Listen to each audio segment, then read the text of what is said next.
Fighting Through Podcast, episode 120. Christmas at War, 2024.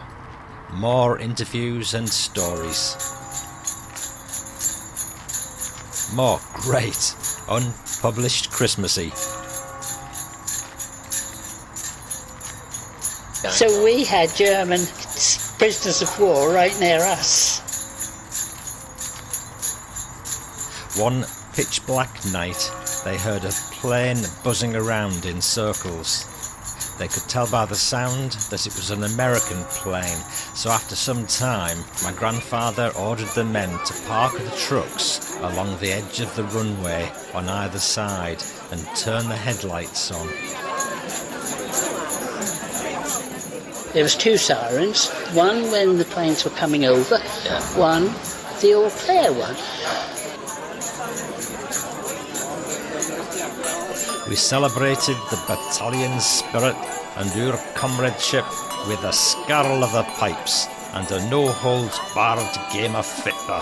What else could you want? So we went to the arena and there were 5,000 people stood up and tapped us in. Hello again, and another crackling, Christmassy fireside welcome to the Fighting Through Second World War podcast. I'm Paul Shield, and the aim of this Second World War podcast is to share family stories, memoirs and interviews with veterans in all the countries and all the forces. I dare you to listen. Today, I'm featuring a few more Christmas at War stories that I've found for you, plus a chat I had with a lady local to where I live about her wartime experiences and more as a child, Cecili Howard. I've also got a superb chat with veteran Ken Cooke from York, who has news of his visit to the 80th anniversary of D-Day in Normandy back in June, and you'll be amazed at the people he rubbed shoulders with from all over the world. I'm getting a shiver up my spine just thinking about it. So, to get the Christmas spirit moving, here's a few short snippets from the front page of the Daily Herald, December the 24th, 1942. New French gain in Tunisia. French troops have forced a German detachment to withdraw on the Pont du Fars section of their front in southern Tunisia. They've also taken prisoners and captured equipment in repulsing counterattacks in the Pichon area. Their success was announced in a communiqué from Allied headquarters in North Africa last night. Goebbels down in the dumps. Goebbels was in a gloomy mood in his Christmas message in Das Reich yesterday. Wherever we look, he wrote, we see mountains of problems which must be mastered. Everywhere that path is steep and dangerous. Nowhere is there a shady spot where we may rest. We must make use of the hour. If it has once gone, all possibility of reaching the summit is past. And Marshal Sir Arthur Harris, Chief of Bomber Command, has issued this special order of the day to all ranks of the command. Greetings at Christmas 1942. Another milestone on the steep road to victory. There is farther, but not so far, to travel. The gradient eases. From that we gain advantage, not respite. With stout hearts and unwavering purpose, we go forward. And finally, RAF light bombers going out in force attacked targets in Holland and France in daylight yesterday. Lockheed Venturas, the fast new machines which made their debut in the big daylight raid on the Phillips Radio Works at Eindhoven on Sunday, December the 6th, flew out seaward over the Thames estuary at a high altitude, leaving vapour trails. Escorted by fighters, they bombed targets at Deinhelde, a port on the coast of Holland, where there are shipbuilding yards and ironworks, as well as docks. Straight in now for a recording of a chat I had with Ken Cooke, veteran of D-Day at the age of 18. He's now 98 if my maths is correct, and you'll see he's full of beans, and the reason we're chatting is because I sent him a Christmas card which prompted him to give me a ring. Last June was the 80th anniversary of D-Day, and Ken has the most amazing tale to relate about his visit to France to take part in the commemorative ceremonies. Hello? Ken, it's Paul. Hello, Paul. How are you? I'm good, thank you. Ken, are you? I'm very good. Good. I'm just winding down. Are you? What, for winding down for Christmas? Not from what I've been through this year. Oh, do you know, you've had I saw you on TV. Mm-hmm. Yeah. Multiple times, I'm sure. Yeah. Did you have a good time in Normandy then? We had Christmas lunch at the church. Yeah. And Nick had put a film show on. Yeah. And it was all the events I've attended throughout the year. Yeah. And he asked the audience to see the film and count how many times Ken's been to one of these events. Yeah. It was 38. Gosh. Oh dear. See, you're a rare breed, Ken. You're one of the few of, the true breed left, aren't you? That's what they tell me. Yeah. Gosh. Did you have a good time though? It must have been exhausting, but did you enjoy it all? Exhausting. Yeah. But it's one of the finest times I've ever had, Oh, that's good. It was absolutely brilliant. It's funny, but most people wind down as they get older. Yeah. But you're winding up, aren't you, if anything? Winding up, yeah. I keep telling Nick, I said, don't you give me any more appointments. No, you He'll ring up one day and say, are you available on such and such a date, You deserve 3 months off now, Ken, before they start winding you up again for next June. Well, we had a lovely time in Normandy. That's 6 days of wall-to-wall sunshine. Oh. And that's the first time we've ever had that. We usually had a couple of days where it's chucked it down, Was this this was June, wasn't it? Yeah, June, yeah. It's funny because June weather in Normandy is normally fit for D-Day. Yeah, It's only fit for invasions, isn't it? It was different altogether. It's the best week we've ever had there. Yeah. Oh, good. There was 23 veterans. Went to the memorial at Versailles on Gold Beach. Versailles, yeah. Yeah. And we had a ceremony there. I don't know whether I saw it on TV. Tom Jones singing. Oh, I missed that. A chap playing the guitar. I don't know what he was there for. And there was King Charles. He made a speech. Wow. Did you meet him? No, we missed him. They had allotted a young Royal Marine for each veteran. Oh, gosh, excellent. Look after us, Yeah. Anyway, we went on the front where there were quite a lot of people. Camilla was shaking hands to her left. Charles was shaking hands to his right. Yes. So we went and shook hands with Camilla. Ah. And went to the other end, but Charlie had turned round and come the other way, so we missed him. So you were disappointed not to meet him then, but I guess he was saying to his second in command that he was disappointed that he didn't meet that Ken Cooke chap. Yeah. We went into a big marquee.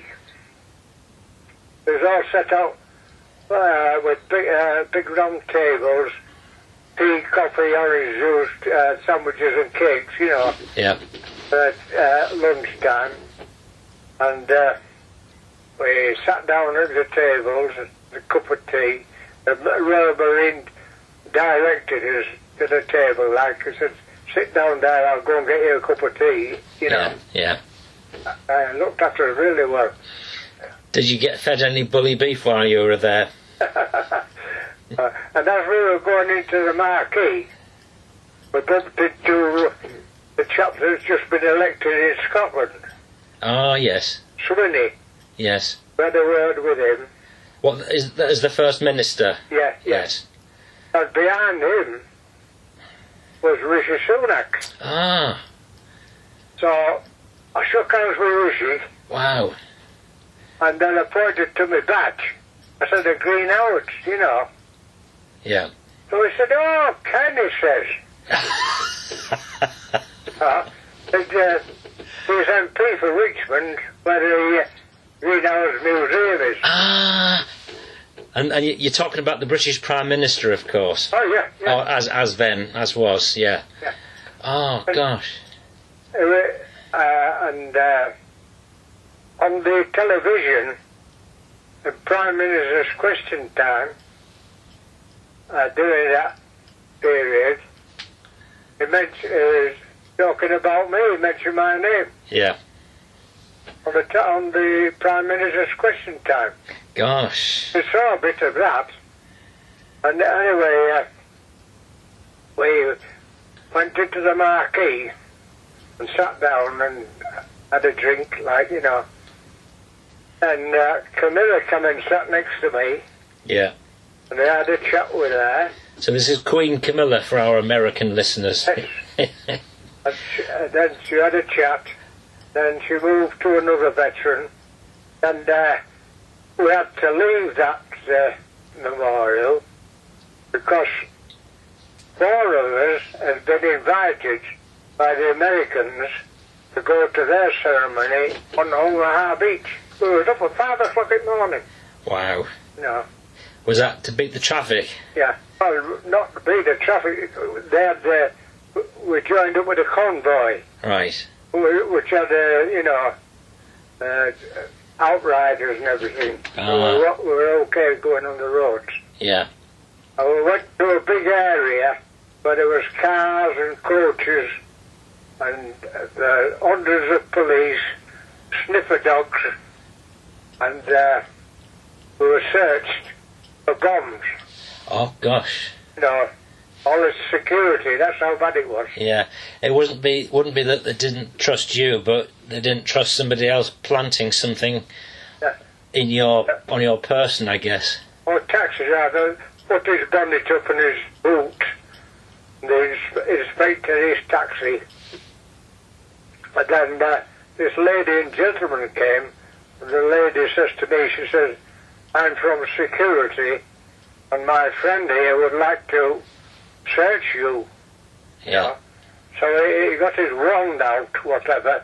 Yeah. Went all over me, like, you know. And, I said, yeah, okay. He says, this taxi driver and our Stephen stood aside of me and he never touched them. That's interesting, isn't it? Yeah. The taxi driver said, oh, did you see that? I said, what? He said, there's something moving about under the cars. It was a robot. Oh, gosh. Like a robot sniffer and... Robot sniffer kind of thing, you know. Camera thing, yeah. God. Oh, dear.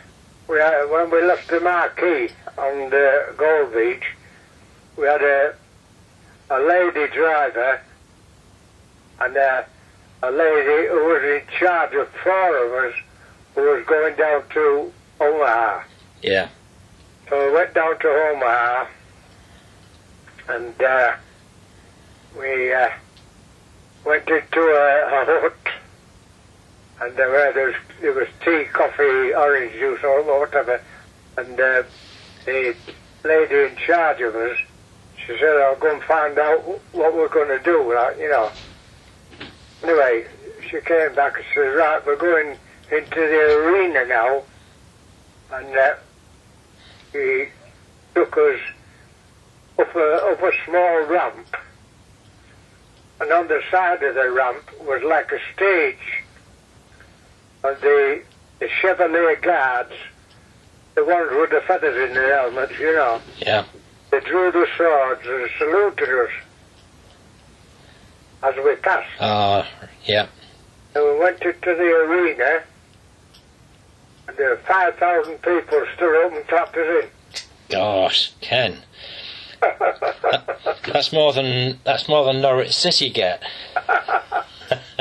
Anyway, we went round where the seating was. All our names were on the seats, you know. Yeah.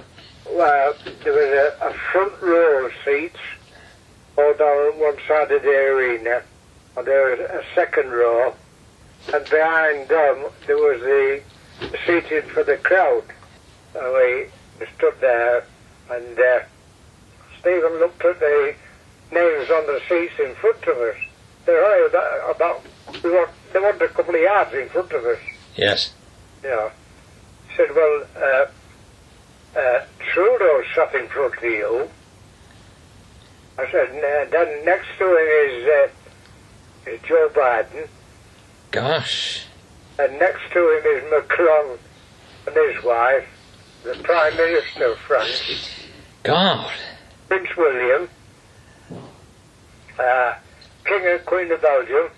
So are you sitting in the same row as all these people, did you say? Just in front of us. They were just in front of you? Yeah, all the bigwigs. God. You should have tapped President Biden on the shoulder and asked him if he wanted your autograph. I nearly did. Did you? Oh, God. Well, I shook hands with Macron, Yeah. Trudeau, and Prince William, and the Prime Minister of France, who is a double of Macron, is the Prime Minister, only a younger version. Right. I thought it was Macron again, you know. Oh. Anyway, all the royalty and that were passing in front of us and greeting one another. Yeah. Well, and then we were looking around at the different flags. You know, all these flags on poles Yeah. around the arena.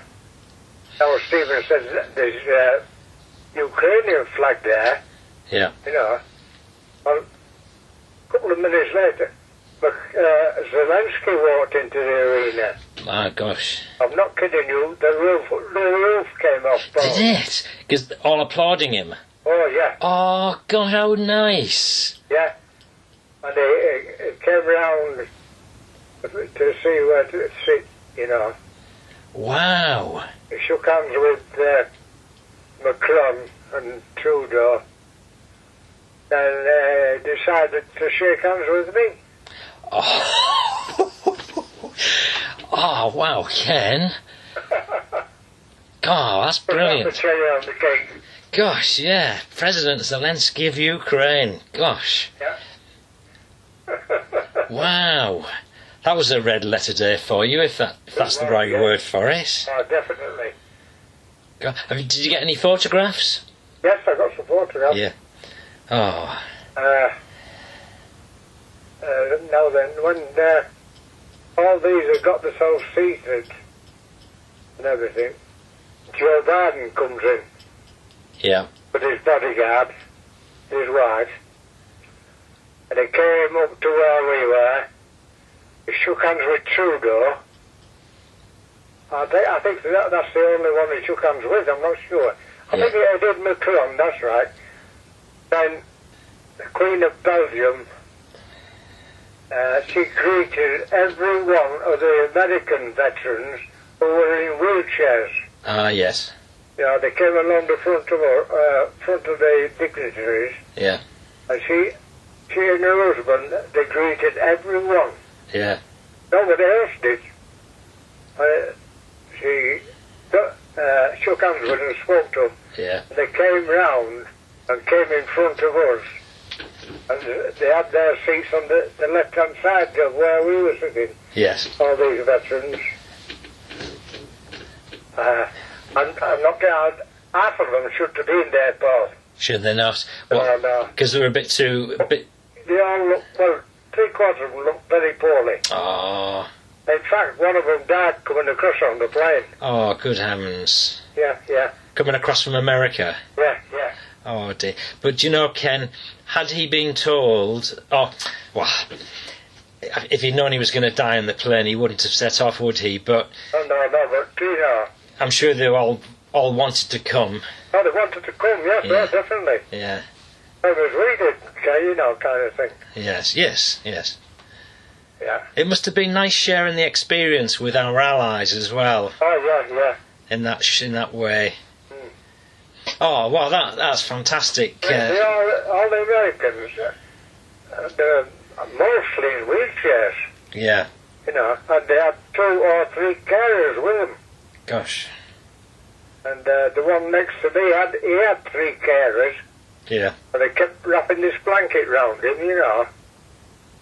Some of them, they didn't look at all well, some of them. No. Well, I mean, a plane journey of that distance isn't always good, is it, for you? Oh, no, it didn't. Your... when I looked round, I think I was the only one that was standing up and walking. Yeah. Even the 3 that were with me, they were in wheelchairs. Yeah. From the British side. Yeah. You know. Well, Ken, I'll say thank you for representing our country in such a fantastic way then and all the years prior, because you've been an absolute prince. All the stuff you've done and carried the flag, as it were. Well, we had some fun at our hotel. Did you? Is it? A new restaurant opened up about 50 yards from our hotel. Yeah. So we decided to have our meals in there. Yes. Oystrum. Oh, Oystrum. Oh, yeah. However you pronounce it. Yeah, Oystrum. Yeah. Okay, go on then. So you're in the hotel having a meal. And then we went for our dinner at the hotel. We all settled, you know, got the meals ordered and everything. Yeah. Then Nick says, somebody wants to meet you. Oh, I said, why? Who is it? And they said, come with me. We walked about 5 yards, then we turned a corner where there's some more part of the restaurant. There were these 4 chaps in flying gear. Yeah. There was 4 members of the French Red Arrows. Oh, gosh. They had the uniforms on, you know, the pilot's kit on. Yes. We had a word with those. Yeah. Photographs and everything. Excellent. Gosh. On the other table were some German soldiers. Yeah. Attached to the German Air Force. Yes. And Nick said, would you like to meet the veteran? Ken, just briefly, Nick is your son, isn't it? Would you like to meet me? He said, well, we'll go find out. Anyway, we had a chat with them as well. We had a chat with them as well. Was it quite poignant to meet the Germans? Oh, yeah, you know, you spoke to them and asked them what they were doing. They were telling us, they're asking me where I was. Yeah. You know, different places. You didn't say to them anything like, so that was you that bombed me on Gold Beach, was it? Oh, that was Douglas. What was Douglas? He actually said that. God. Scattered ashes of 2 of our members who passed away last Christmas. Yes. One was Sin Metcalf. He was in the reconnaissance corps. Yeah. They landed on Sword Beach. So we scattered his ashes on Sword Beach and left a wooden cross at the edge of the beach. And then went to Gold Beach. Now Douglas says he flew over Gold Beach. He was a flight engineer. Yeah. And they were attached to the Canadian Air Force. Yeah. Because when they came across, the Canadians didn't have any flight engineers. Yeah. But when they were over there, they had to have a flight engineer. And quite a few of our flight engineers transferred to their Canadian Air Force. And Douglas got in with that group. Wow. Anyway, we tried to find out where Douglas came over Gold Beach. We looked in his logbooks and everything. Yeah. Where he was stationed. Tried to get information from there, but we couldn't find anything, you know. Yeah. So anyway, we decided to scatter around Gold Beach. Went to Gold Beach, and Nick had his box of ashes, and he gave them to me. I just bent down to scatter them, and a bit of a breeze came up. Yes. Waited while it died down again. And one of our group said, there's a plane coming. We looked up and there's a bomber there with 2 fighters. They came directly overhead where we was. Yeah. Circled. I scattered the ashes. They came back again and circled again and went away. Wow. We couldn't have planned it, Paul. And that wasn't planned, it was just absolute coincidence. Yeah. Wow. And Nick said to me, he said, he came over twice there and he's missed you again. Yeah. Because when he joined us at the branch of the Normandy Vets, when Nick introduced him to the rest of our group, he said, this is Douglas Petty, he's a flight engineer in the Air Force. Yeah. I said to Nick, I beg your pardon, he was in the Air Force. He said, yes. I said, the buggers bombed us before before the Germans did. You're right. It's funny, that was in Dad's book as well. Because he left his head off, Yeah. He said, I'm going to enjoy being here in this our branch, like, Ah. He said, I wish I'd have joined 10 years ago. Oh, God. Yeah. Sorry, Ken, I miss the guy whose ashes you were scattering was... What was his name again? Douglas Petty, he was a flight engineer. And when did he die then? Around about last Christmas. Last Christmas. And you've been saving it until now to scatter his ashes? Yeah.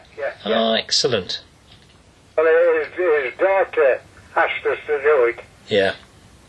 Same with Sig. His daughter asked us to do his as well. Yeah. But, oh, that's good. I mean, crikey, the plane coming over at just the right time. How? yeah. The sea level went up a foot. Yeah. Oh, wow. But what an experience there, Paul. God, Ken, you'll be remembering that for a while, won't you? Oh, definitely. What a year, Paul. I'm not kidding you. Have you come back down to earth? I haven't come back down yet. No. You haven't? No. Gosh. Okay. Well, Ken, I'm supposed to be going to a carol concert at our local church. You can't sing. Well, you're right, I can't. I'll probably mime or just hope nobody spots me trying. But so I'm going to have to go because we're going to be late if I don't get ready. Good, Paul. So, It's nice talking to you again. Absolutely, Ken. Same here as well. You take care. Have a really good Christmas. Yeah, same to you, and hope to see you next year sometime. Step off the liquids. Oh yeah, I don't drink a lot, really. No. Okay, All right. Paul. Bye now. Cheers, Ken. Thanks for ringing. All the best. Bye-bye. Bye. Bye. And there we have it with Ken Cooke, a former 6th Green Howard from York in the UK. Thank you, Ken, and Merry Christmas.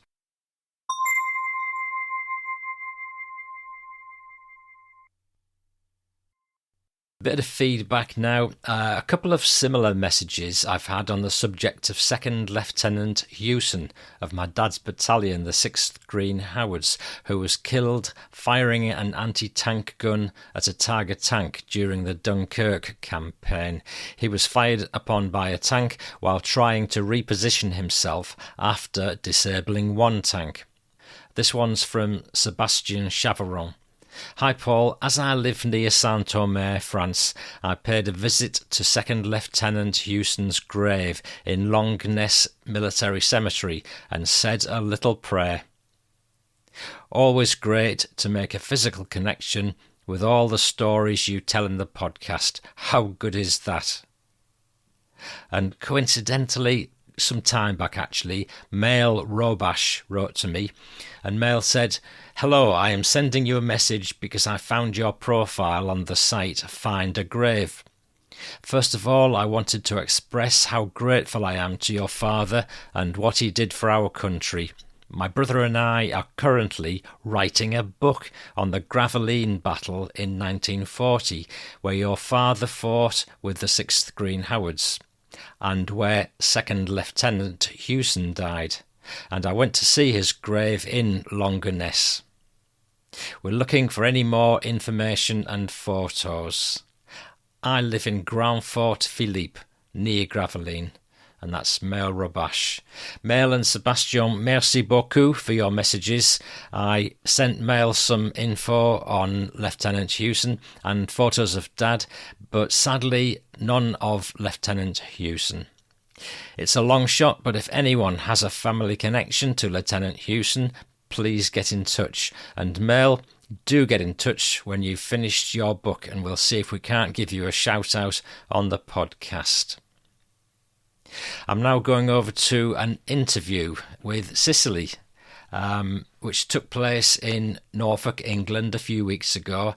I'd been asked to interview a few elderly residents of a village close to where I live for a church project they had going. The chats were about their early memories, and the conversation inevitably led to the war, and equally inevitably to Christmas. So how good is it that I can also use this material on my podcast? Cecili didn't talk exclusively about the war, but I'm hoping you will enjoy hearing the wider aspects of her life story. So the chat starts off with a bit about Cecili's early life, but soon gets into the war, and later everybody's favourite subject, Christmas. Here goes. What's your name? My name now is Cecili Howard. Cecili Howard, okay. Nee Souter. And how long have you lived in the Clipsby area? In the Clipsby area. I'm now 86 all my life. Wow. I was born at Reps, the next village down from here, and went to school at Reps School, which was opened at the time, closed now and made into a house. What memories have you got of the school, anything? Yes, quite a few. There was, I can remember the register being taken, and in all there was about between 50 and 60 pupils. We had 2 teachers at the time, one for senior, one for the juniors, and it was a very strict ruling in those days. You know, the ruler came out if you were any trouble. Yeah. Oh, yes. So how old would the youngest have been? About 5? 5. I started school at 5, yes. And how old? And we left in my day, we left Rep School at 14. Oh, wow. Yeah. And had the last year at Martham. Yeah. Left school at 15. Yeah. So I left school in 53. Yeah. We were provided with a bicycle. So the last year we had to bike from Reps to Martham, which was 3 miles. That was very hard when we went to Martham, because there was a lot bigger school. Today the kids are used to large schools, aren't they? Oh, absolutely. But in our day, when there's only between 50 and 60, and suddenly you're in a bigger school. Yeah. You see, you're in a class nearly as big as that. Wow. But it was an experience. It was the start of life to get out into the bigger wild world at the time, which weren't so big then as it is today. What did you do when you left school?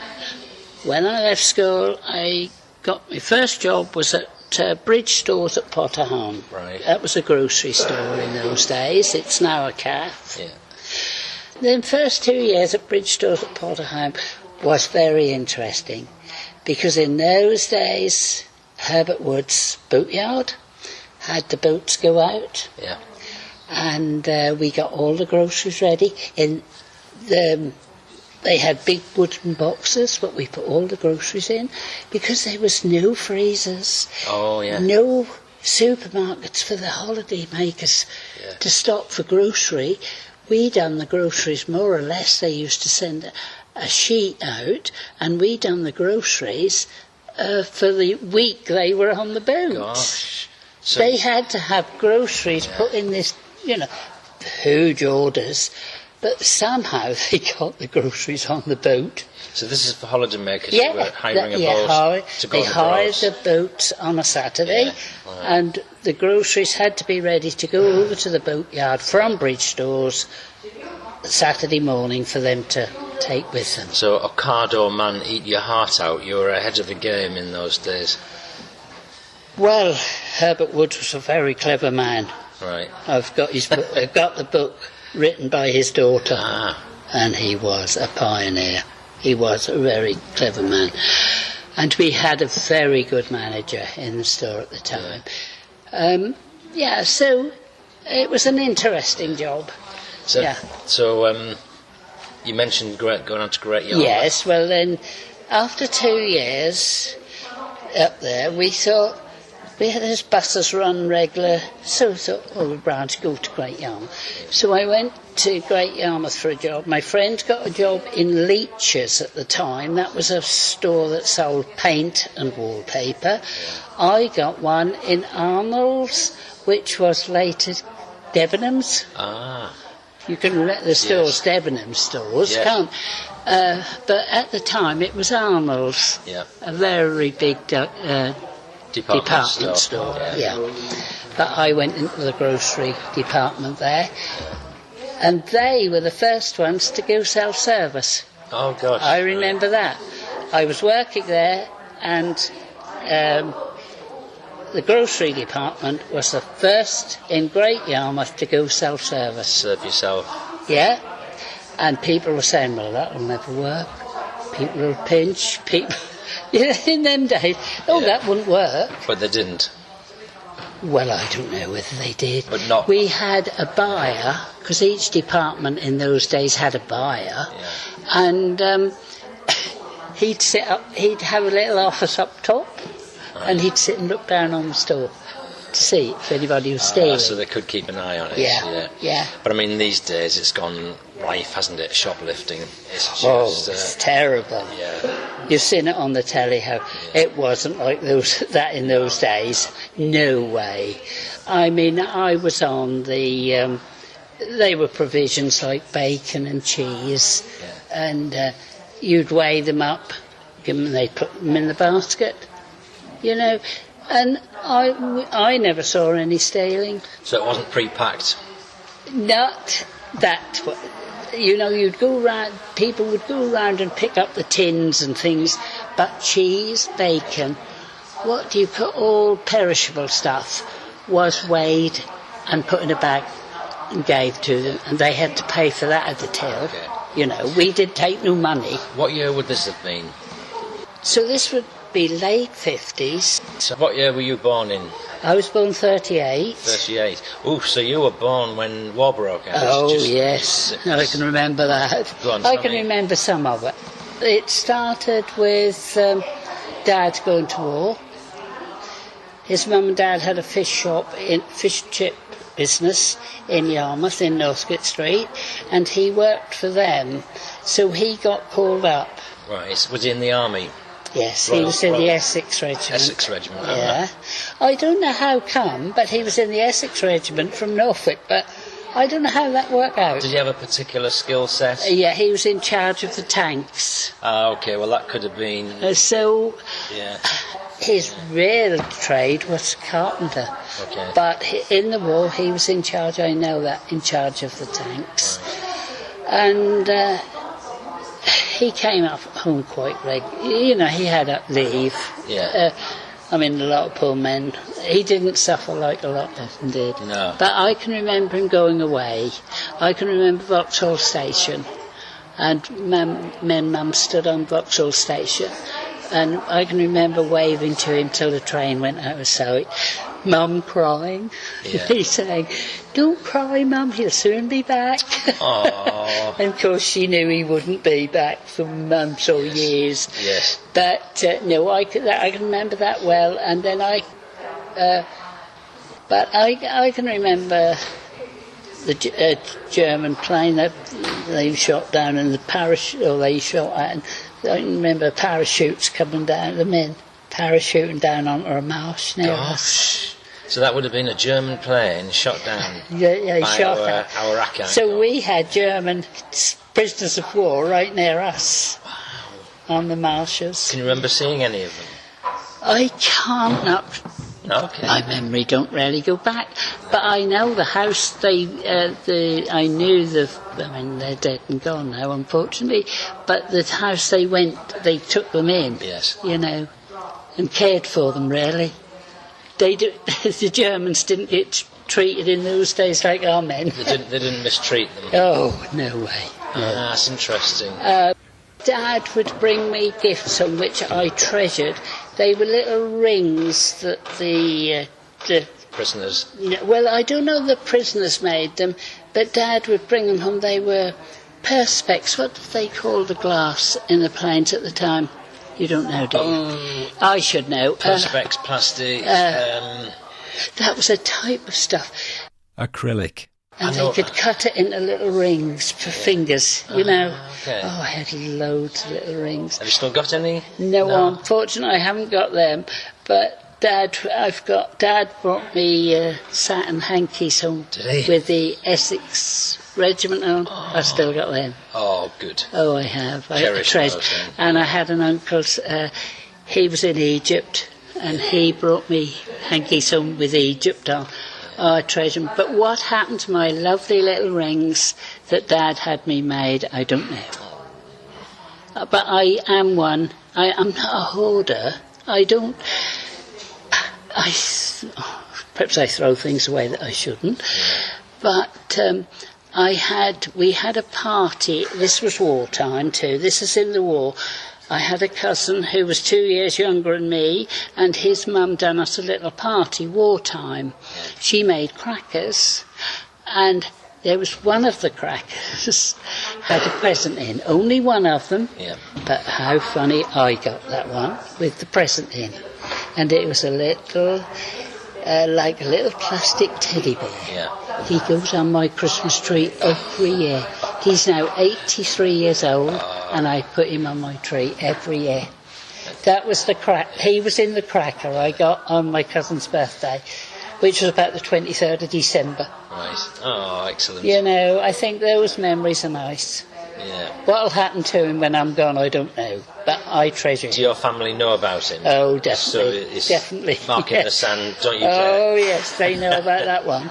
Yeah, so, and, I mean, I can remember how we were rationed in the war, but we survived and we enjoyed it. I can remember my mum had a big cupboard under the stairs. The staircase went up, and the cupboard was underneath the stairs. When the siren went, you knew the siren, and you knew the Old Clare siren. There was two sirens, one when the planes were coming over, one the Old Clare one. And as soon as that siren went in the cupboard, we had to go. We both had a pot each, in case we wanted to go to the toilet. And my mum and my auntie was staying in this cousin I'm talking about, where he had a birthday. They would take their sewing into the cupboard. Oil lamp. Yeah. No lights, you see. Oh, you couldn't show a light, could you? No, of course not. If it was dark outside. Oh, no. You had to have shutters up your windows. I can remember the shutters going up the windows. And I mean, some houses, old houses today, you know, still got those shutters outside. Gosh. What you brought across to keep your light out. No light must be shown. When I see those things, I always think they're there to keep the worst of the weather out. But no. Maybe that's part There's of it. an old cottage near me, opposite me, and David and Shirley have still got the shutters at the sides, and they came across. Now, with us, we were in a council house, I suppose it would have been my granddad at the time, made them. And they were black material, I think that was material, on a wooden frame. And he would go outside, like that, go outside and put it across the window, button it across, Yes. with a screw or something to keep it in place. There's every incentive to do it properly, isn't there? And my granddad Joe was in the what they call the land. It was at Land Army, wasn't it? Land Army? Yeah, he's Yeah. in that as well. Oh, Home Guard. Home Guard. Sorry, I was Yes, thinking you're right. Home yeah. Guard. Yeah. So, God, they were funny men in the Home Guard. They had no idea. My father came home on leave, and I can remember him saying to Mum, "What is your dad like?" They were going to there was a pub in Reps at the time, White Hart, and they were walking up there for a drink. A German plane come over. Oh, Grandad Joe, he was in the Home Guard, but he stood looking. My father had to push him into what we call a hole, the side of the road. My father had to push him in there. He'd no idea, He'd have just come but and he shot was him. in the Home Guard. He was supposed to be protecting us, That was a laugh, yeah. Yeah, so I do remember quite a bit about... I grew away from my dad. Right. I'm sorry Because to say. he was away. Yeah. Grandad Joe, we call him. Everybody knew him in the area. He was my dad, really. Yeah. And I can remember the first, when Dad got demobbed, and it was a big bag they had. He said, "Would you like to unpack my bag?" I go, "No, I don't really want you here." Yes, and I can remember saying that. Do you feel guilty about that now? Well, he died my dad died at 52. Did he? Oh. Massive heart attack. No, we got together, He was well. He gave me away at my wedding, and we rented a little cottage at the Heath at Rollesby, and he done all the decorating in it. Oh no, I got close to him again. But those war years, you see, that spoil a child's relationship. Yes, yeah. Definitely, yeah. But we got together, it was all right. Good. He didn't get wounded in the war or anything? No. I mean, you say he was in charge of the tanks. Was he... He was maintaining them, I think. Okay. Sorry. So he was engineer. He was maintaining them, yeah. We've got pictures, or did have. I've moved several times since I was married. I don't know. Sometimes my photos, I think, where's that photograph? But was he mechanically minded before he went in the forces? I don't know whether he was. Right. Because his trade, when he came out of the forces, I could never make out why, and I never did ask, you see, why he was in the Essex Regiment, coming from Norfolk, why he maintained the tanks, because he was a marvellous carpenter. I mean, sometimes... When he was demobbed, he was a marvellous carpenter. I don't know. I think if you're an average guy with an average set of skills, you'd go in the army or whichever force, and that would be it.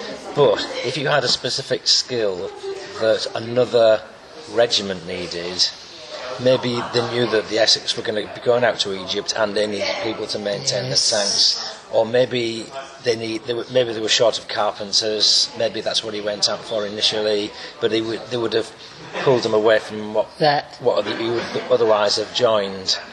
I'm only guessing. Yeah, I don't know. That's one thing I don't know. I know, but he would tell us little things. Some men, he wasn't one to talk about the war much, but my uncle, who was in Egypt, he did. He would go on and on. Yeah. But Dad never did tell us much. No. But he did say, he's seen men he got very close to would go up to a German, turn him over. A dead one? Yes, dead German. They'd go up to him, turn him over to get the gold teeth. Yeah. They had gold teeth, the Germans. And they Because they were booby-trapped, blown up. The amount of men he's seen who he's been friendly with blown up. Because they were Yeah. ransacking He the said, body. I learnt a lot. I didn't touch him. But he did come home with a lot of gifts.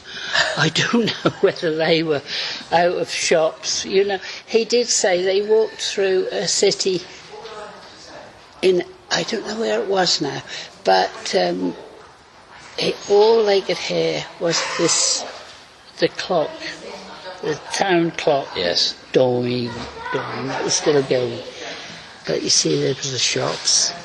So they'd have looted them. Of course they would. He brought them a lovely piano accordion, a lovely cine camera. Wow. Oh, lovely. And have you still got the accordion? You have. You little monkey. Well, to be quite honest, he wanted me to learn to play it. He wanted me to play this accordion. Yeah. And I can remember saying, no, I can't hold it, you know. Too good. And he was very disappointed, and I'm disappointed, because if I'd have learnt to play that, I could now probably play a piano. Oh, and at a function, it's often they want you to do these things, don't they? Yes. But I've still got it in a box. Lovely. I Excellent. don't think that'd be any good to anyone now. Well, because it'll be in need of restoration, Yeah, you mean? I think so. Has it been in the damp or...? Well, because I wouldn't play it, Yeah. he gave it to this cousin I now told you about, the Christmas cracker, Oh, yes. you know. He gave it to David, my cousin. David said to me one day, do you know, I've got your dad's piano accordion. He said, would you like that? I don't really want it. And I think it's got damp somewhere, because it's not in perfect condition. Depends if it was. I wonder if I should have it restored, do you think? I would make inquiries, and if somebody says, gosh, in immaculate condition, this is worth £3,000, Oh. then, it's worth I'll go on holiday then. a few hundred quid, Yeah. get it repaired. But if he says, well, no, it's... Just dump it. But you need to speak to an expert who knows what they're talking about. Yeah.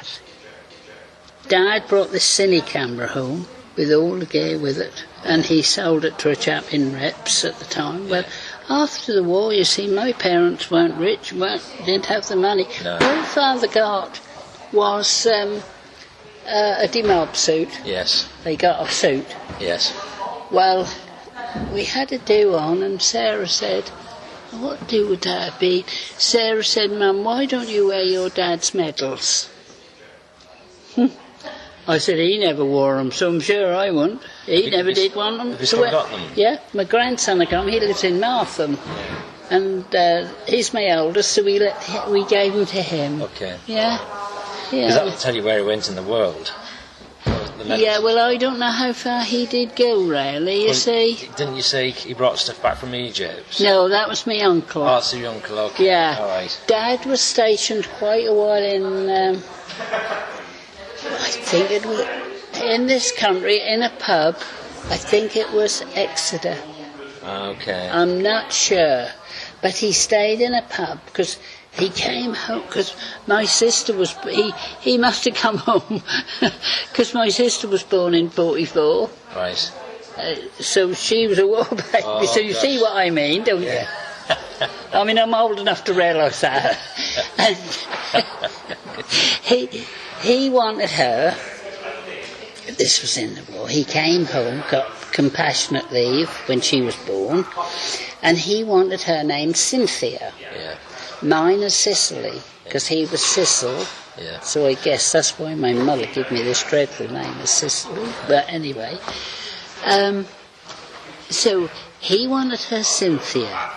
Well, I can remember, I was 6, Yes. and in those days, would you believe it, I didn't know my mother was pregnant, and I was 6. Until the baby was born. No, nurse come in, I was put into bed with my granddad Joe. Nurse come in, she said, you got a little sister. Yeah. So I said, well, you can take her back, because I can remember saying this, you can take her back because I don't want her. I don't want her, in Broad Norfolk. Yeah. Anyway, Dad came home, and he liked Cynthia. He wanted Cynthia, and my auntie, who was looking after Mum at the time, because in those days you had to stay in bed about 3 weeks after you had a baby, didn't you? You didn't get up straight away. My auntie liked Janice. Yeah, so my auntie, who was looking after Mum, wanted Janice. She liked Janice. So it was going to be Cynthia Janice. Well, I can remember sitting on the stairs, stamping my feet. No, we're not going to have them names. I want my sister to be called Mary. Oh. Me and my cousin, we sat this. I can remember sitting on the stairs screaming. And do you know, I got my own way. She was named Mary Janice. God. Father back down. And And that was wartime. Yeah. 44 she was born. Can you remember any Christmases at what it was like during the war at Christmas time? Tell me about Christmas at war. Christmas was very, very exciting. Right. We didn't. Most of my toys were bought. You know Acle, do you? Yes. Acle. Well, Acle had a sale in those days. It's now.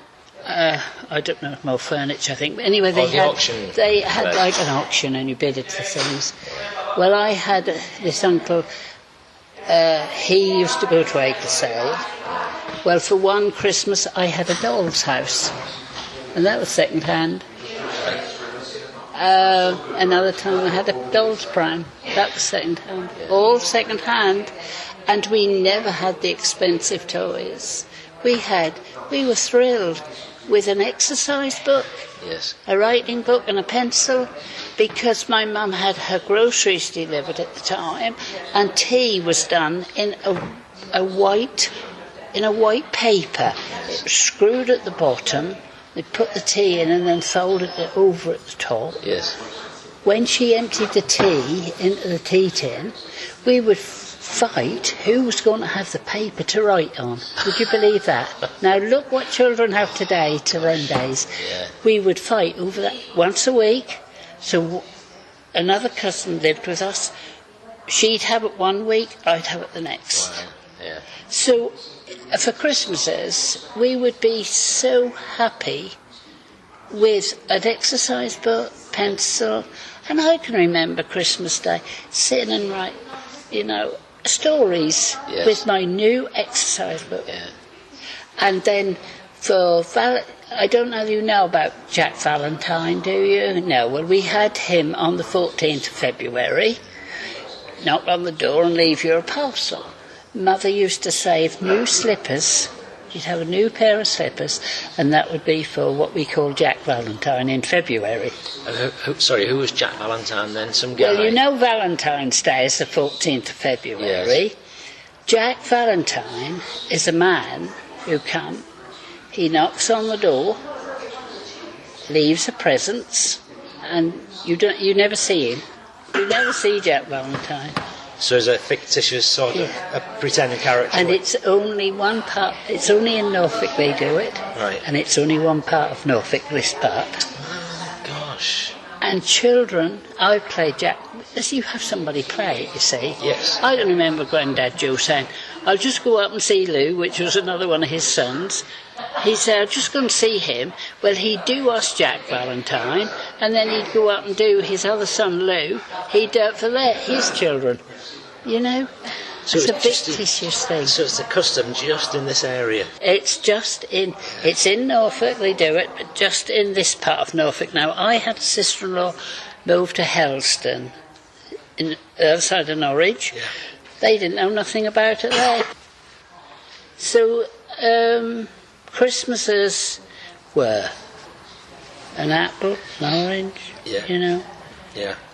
But we always had a nice Christmas dinner, always, because my granddad kept chickens, and he'd always keep cockerels. Yeah.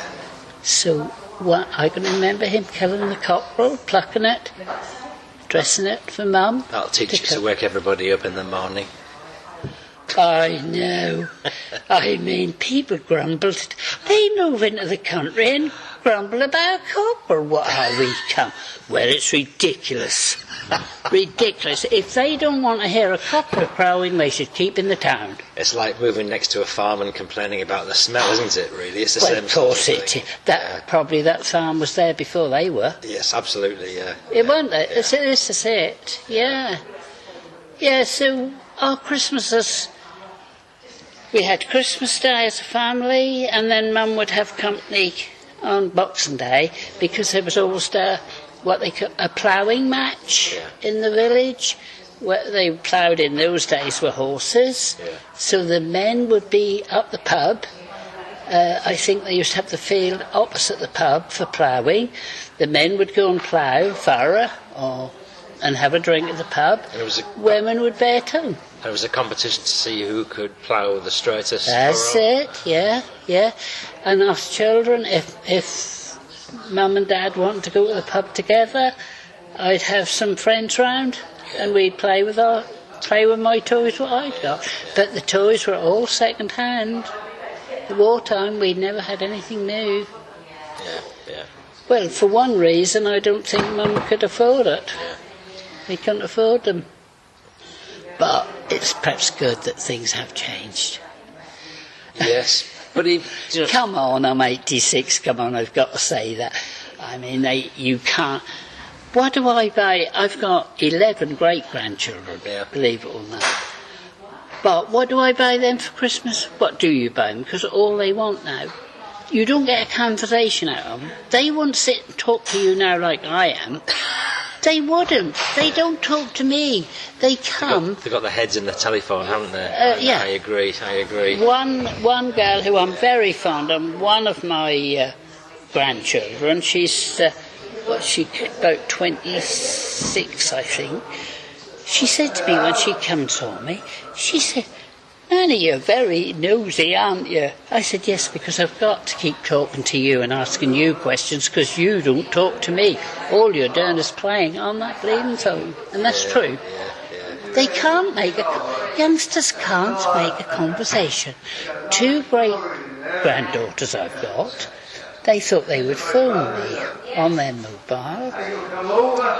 So I heard their nanny, which was my daughter, say, let Nanny Sis speak to Nanny Sis. So Blossom, the younger one, she went to her sister and I suppose she said, "Come and speak to Nanny Sis." She come back, she said, "Summer says hello." She didn't come and speak to me, she just said, "Summer says hello" to me. They can't make a conversation. The fact that they're into the technology is good for the, Oh, that's what I'm told. Yes, it is. Depending on what occupation they pursue in future, yes, it's not you're good right. for their social interaction, is it? You're right. So, because you see, I haven't got a computer, nothing. If it weren't for my daughters, I'd be in a muddle.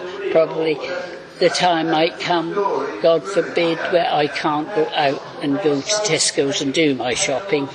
They would have to do it online for me, probably.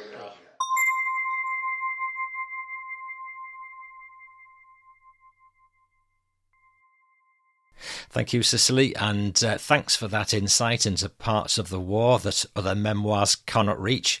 And the lady who asked me to chat to you was none other than Jean Lindsay, whom I interviewed about her wartime experiences as a young girl way back in episode 63. From family stories to funny stories now, and this is from Gary Yee. And I don't know how much of an old soldier's yarn this is, but we'll go with this. I think this was published in New York somewhere in July 1943. Here goes. In Sicily, Messerschmitts circled a nearby hill, but Technical Sergeant Richard Redding, stringing a wire atop a telegraph pole and a perfect target, worked on. Someone yelled up from below, "What are you doing up that pole?" "Working," said Redding, too engrossed to look down. "How long have you been there?" "About 20 minutes. "Don't the planes bother you?" Hell no, but you do.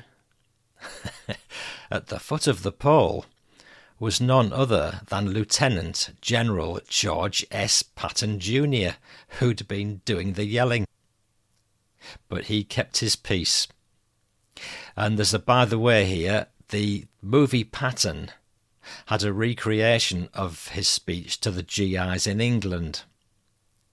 Patton's version of that story was part of the speech. He praised the sergeant for his steadfastness in danger and dedication to the job. And that's from sniper writer Gary Yee. Thanks, Gary. Some anonymous wag recently posted this idea up in Reddit, and its suggestion: make Christmas more fun by sending cards to your neighbours with offensive messages like, to the git with a noisy motorbike, have an absolutely crap Christmas. Then sign it from another neighbour that you don't like. Spread the cheer. This next one is a family story I found on Reddit, and it's all about an Aussie assist to the Americans. When my grandpa was in New Guinea with the 39th of the Australian Army, he was punished for insolence to the captain. He and a few others were sent to guard an unused airfield, and then the captain was rotated out in the Great Officer Swap of early 1942. I think it was April or May, and apparently the captain totally forgot to tell anyone because they were left there unrelieved for months. Thus they missed the brutal Kokoda and Buna Gona Sananda campaigns. The captain thought he was punishing him, but I wonder what he'd say if he knew he was saving his life instead. Anyhow, to the story. One night they hear a plane buzzing around in circles. They could tell by the sound that it was an American plane, so after some time my grandfather, platoon leader, orders the men up and to park the trucks along the edge of the runway on either side and turn the headlights on. As soon as he did, an American plane came in to land. Mum and Dad did not ask what kind of aircraft it was when interviewing him. Oh, to be able to go back and interview him myself. The airmen were so grateful and relieved. They were about out of fuel, and they knew there was an airfield in the area, but it was too dark. They had all but decided to take their chances ditching into the sea when the headlights came on. They asked the Aussies if there was anything they needed, any way they could pay them back. Grandpa said they could use some flour as they weren't being supplied, having been forgotten about. So a couple of days later, the US Army Air Force dropped them some flour. He didn't say how much. I've often wondered if that incident was recorded by the US Army Air Force, and if so, how I could research it. Seems like a lost plane coming back from the dead the next day, and a special mission to secure and drop some flour would be noted somewhere. Would be awesome to get US confirmation of the story and hear their side of it. And that's from Davey on Reddit. And there's a good World War II Reddit group if anybody wants to follow it. Carrying on now with a German story also on Reddit, to celebrate Victory Day, Tag der Befreiung. Here is a text my grandmother wrote a few years ago, how she experienced the war and its end.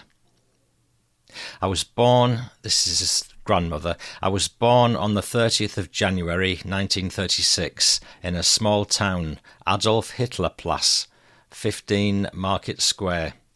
I was always a little proud of my birthday because it was marked red in the calendar as the Tag der Machtergreifung, Day of Seizure of Power by Adolf Hitler. In 1942 I started school. Miss Ida was our teacher, She was already retired and had white hair. We were 72 kids in the classroom. Living at the market square was interesting. You could see how a party rally with podium and box trees was prepared.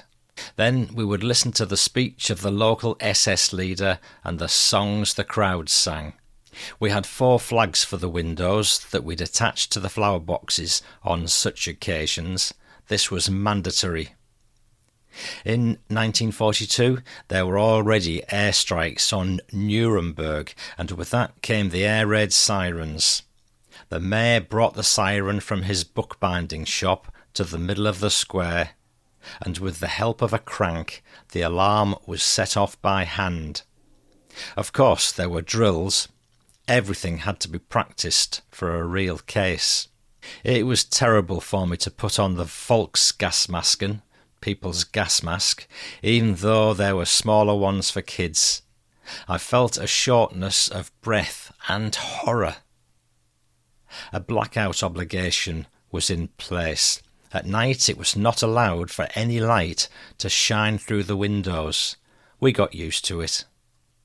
When there was an air raid warning, we'd also cover up all the lights. Alarms in the middle of the night were horrible.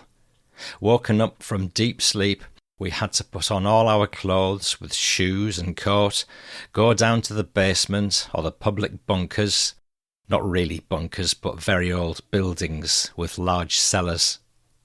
In the Museum Street were LSR2's air safety room in the old dormitory and LSR3 in the Abbey. There were old vaulted cellars in the old monastery complex. We could hear the airstrikes over Nuremberg, about 16 miles away, and saw the bright lights and the red sky. The biggest inferno was on the 2nd of January 1945. I remember the low-flying shelling of a passenger train near our station because the wounded passed our houses as they were brought to the emergency hospital. Again and again they brought somebody. It just didn't stop. For me, as a child, this was horrible. It was a sunny Easter Sunday, 1st of April 1945. Our father was in the Volkssturm. He had to build anti-tank obstacles on the main road. The enemy was near. On the 17th of April 1945, my sister Elizabeth had her 18th birthday and mother had baked a cake.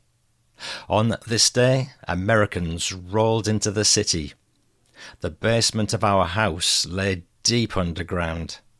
7 families, all who lived in the house, sat tight and scared in there for many hours. When we came back up in our apartment, we realised that a grenade had hit the house the other side of the square, and fragments flew through the bedroom window and hit the closet. Our father had to go to dismantle the roadblocks. As a child, you have no idea of the enemy. How will he treat us after we've lost the war? These thoughts haunted my head. I was 9. Adults witnessed the First World War and knew that there is still a life after the war. For us at the marketplace, the following command was now in effect, issued by the occupiers. The windows and the shutters had to stay shut. One of ours had a knothole, good for our curiosity. Curfews were issued in which you weren't allowed to go on the street. We couldn't leave the house for about 2 weeks. A woman who was evacuated from Cologne lived with us. Her daughter-in-law and granddaughter lived a few doors down. To visit her, we would climb on the hayloft of our neighbours, go through a window in a small garden, and back in on the first floor of the next house. She had diabetes. 1946 she died, aged 66, because she didn't get insulin. Everything was scarce, especially food. We were 4 adults and 1 child. I picked up the milk. For 2 days we had 3/4 of a litre. Because of the lack of bread, we had roasted field chickens in the morning. That's what my mother called them. She had cut cooked potatoes in half and roasted them in a pan. Spread with jam, you could eat them to your coffee. She also roasted grains that I had to grind with the coffee grinder to replace the coffee. Soup was made from boiled bones that after the third time you could trade in for a piece of soap. From cooked turnips she made salad. Very good. I still remember very well the dried up fish that were once allocated. They looked awful and were rock hard. We hung them in the air in the attic. Before the cooking, they had to soak in water for a long time. They were as good as cooked fish in white sauce. A popular meal at the time was toasted blood with onions and spices, a bit like collared pork, but only blood, and potatoes as a side dish. You bought it in slices. Everybody got equal portions at the butcher's shop. To get it, you had to stand in the queue outside the shop very early. At Christmas time, we baked the so-called Waschkorbenfekt, laundry basket confectionery, a frugal cookie recipe. The women came in the bakery with their dough balls and let the cookies bake on the big trays in the oven. At home, there weren't any electrical ovens yet. Cloth was also scarce. From the fabric of bed linen, my sister made checkered dirndl. She made me a red skirt brocaded with white rickrack. Very beautiful. In 1945, I was in 4th grade. My teacher was Mr. White, and in the afternoon he would prepare us for the upper secondary school, mostly math word problems. We had to do an entrance exam on 3 days. Then in September we rode the crowded trains, sitting partially between the wagons to Ansbach. Our way to school passed by the bombed houses of the train station district. In February, the Allied forces had bombed the train station as a strategic target. We had overcrowded classes at school, not enough classrooms, and partly non-qualified teachers. There was one very used book for 2 children, and there were school fees that had to be paid. This is how it was. For the children coming from Heilsbronn, there was a bad train connection, and sometimes we didn't arrive until the evening. For a time the train would only go halfway. Then we'd ride another train in another town, and from there somebody picked us up with an open truck. We just had to put up with it. You couldn't complain or go to the barricades. I wasn't unhappy as a child during this time, but I did miss my father. As a customs officer, he was ordered to board us as far as Estonia. The morning service in the monastery for the Baker couple remained in my memory. They'd lost 3 sons in this war. I always wished there would never be another war, especially after I was married and had 2 sons myself. And the only identifier for the person who wrote that was #X200B. So whoever you are, thank you very much for that contribution.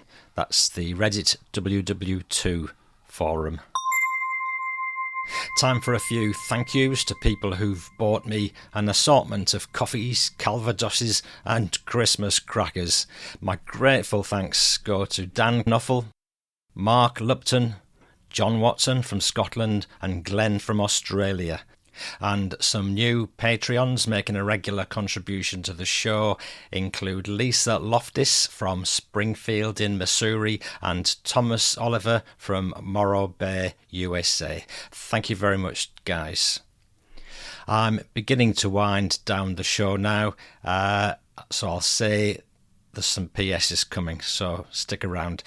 But for now, thank you so very much for your support and for making the time to listen to me. And please follow the show always. Write, like, rate, review, or share the show howsoever it pleases you. Above all, enjoy. And please do hear me next time. And of course, please do have the very best of Christmases and a fabulous New Year. So I'll see you in 2025. Thank you very much. P.S. This is from Fasney. It's a Christmas memory. It's about this is from the BBC People's War website, and it's about troops on a troop ship. A chap called Leslie Hesford, and they're sailing past the Straits of Gibraltar. The sound of Holy Night or the first Noel bring back memories of Christmas to all of us. But my father, Leslie Hesford, remembered a rather different piece of music, taking him back to an unusual and distant 24th of December. He recalled, "A fine, clear sunrise on Christmas Eve over a calm Atlantic Ocean was a cheering sight after the very stormy weather that the 23,000-ton troop ship Strathdon and the other ships in our fast convoy had faced on previous days. The convoy was steaming eastwards, and in the afternoon Cape Spartel in Morocco appeared above the horizon. At a signal from the Commodore's ship, the convoy turned 180 degrees and sailed away from the land. Just before sunset, we changed course again and headed eastwards to pass through the Straits of Gibraltar during darkness. To entertain the troops for Christmas Eve, the pipes and drums of the Scottish Rifles, the Cameronians, who were amongst the units on board, performed the ceremony of beating the retreat on the open deck and lit by a spectacular sunset over the deep blue of the Atlantic. I heard a tune on the pipes which will always recall the scene to my thoughts. After darkness had fallen, the convoy in line ahead and in total blackout sailed slowly through the straits, with the troops lining the ship's rails, gazing with envy and amazement at the bright twinkling lights of the villages and roads in Spain, far away on our port side, to disappear from sight as we steamed into the darkness of the Mediterranean. And Christmas Day. My unusual Christmas carol? The 29th Highlanders' Farewell to Gibraltar, a reminder of an out-of-the-ordinary Christmas Eve. Here's another PS. This is from Brian on the WWII forum. My father was one of 8 who volunteered to swim across the river Garigliano with a rope around his waist to breach a line. He said while swimming across, there were a few from the Texan regiment floating in the river, having sadly drowned after their boats were shelled by Germans. The objective was to tie the rope the other side to stop boats drifting downriver in sight of the Germans. The Germans could see what was happening and changed position, forcing the Allies to change tactic. The Allies built a Bailey Bridge, which was then shelled by the Germans, forcing the Allies to move further down. A second Bailey Bridge was constructed, and the Allies made a dash across.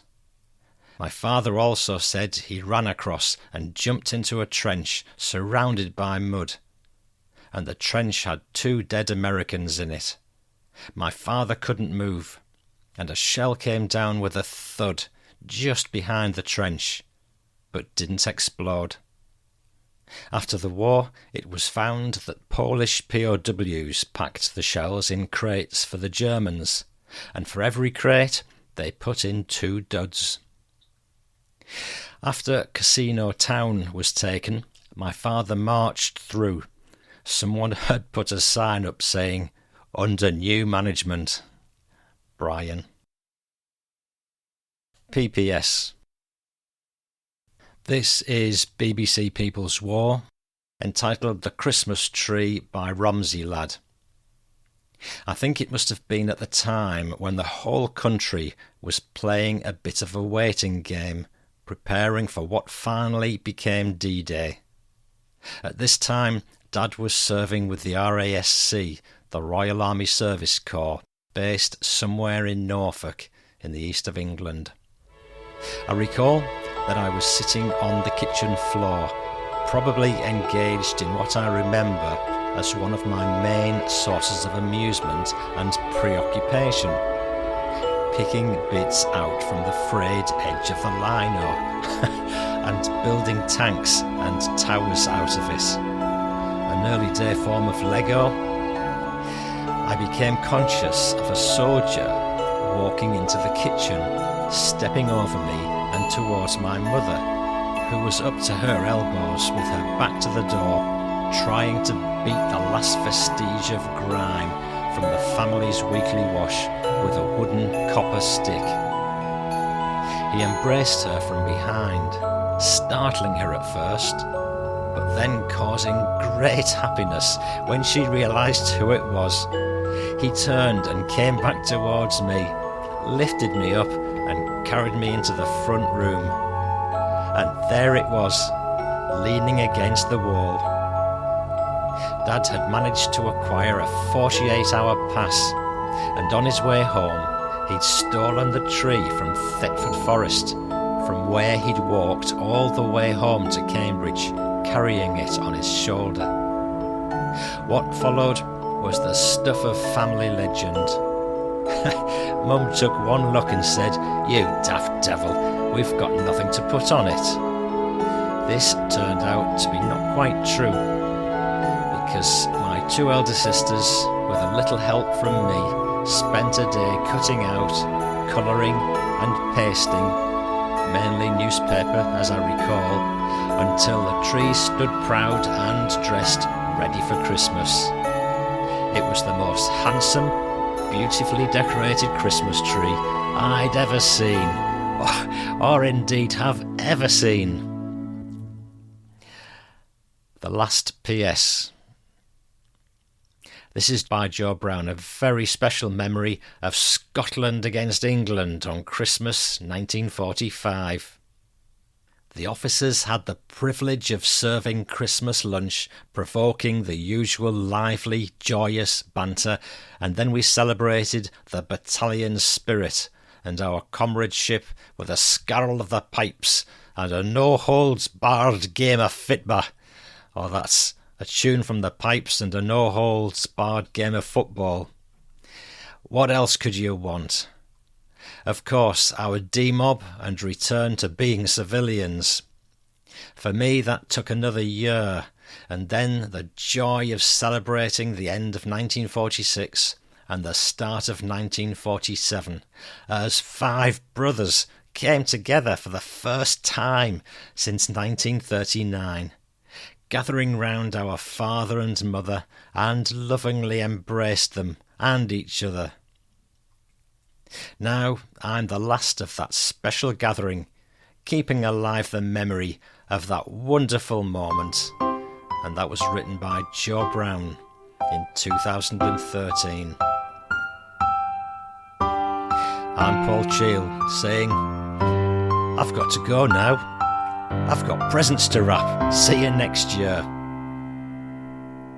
And we're going out with a great outro tune that I've compiled before and used before, but it's such a good one. I enjoy listening to it, so I hope you'll enjoy hearing it for a second time, if not the 20th, if you include all your binge listenings.